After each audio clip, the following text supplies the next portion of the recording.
کائنات انسانی کو.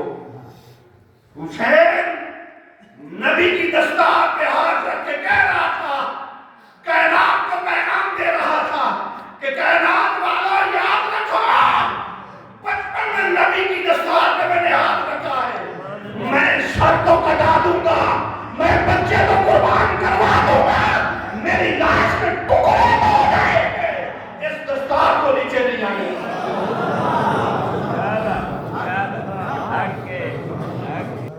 نبی کا کلمہ پڑھنے والوں،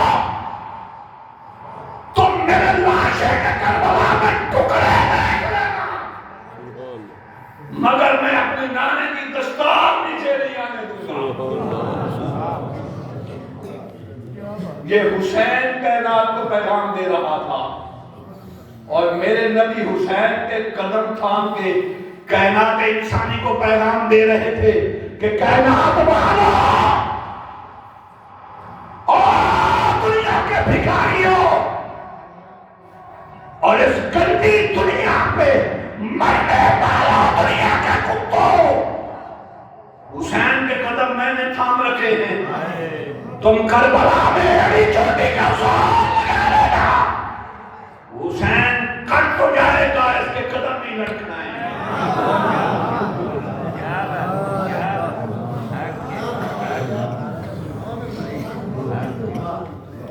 حسین کے لاشے کے ٹکڑے ہو جائیں گے،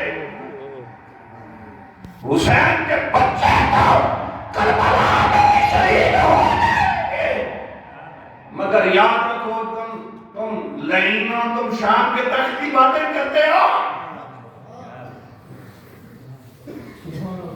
وقت نہیں تھا میں یزید کا خاندان بھی تمہیں گنواتا، پر ہمیں ضرورت ہی کیا حسین کے گن گانے والے اس فرید کا خاندان گنوا کے ہمیں کرنا کیا؟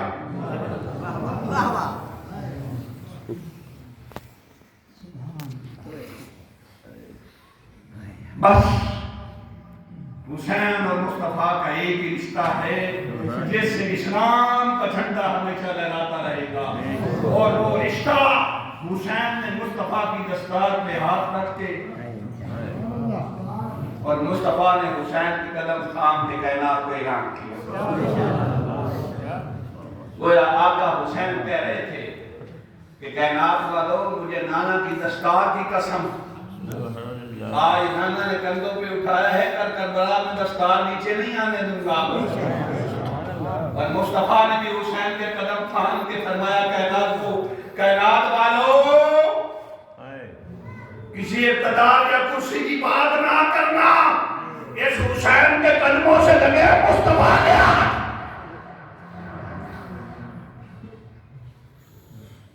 یہ قدم کسی دنیا دار،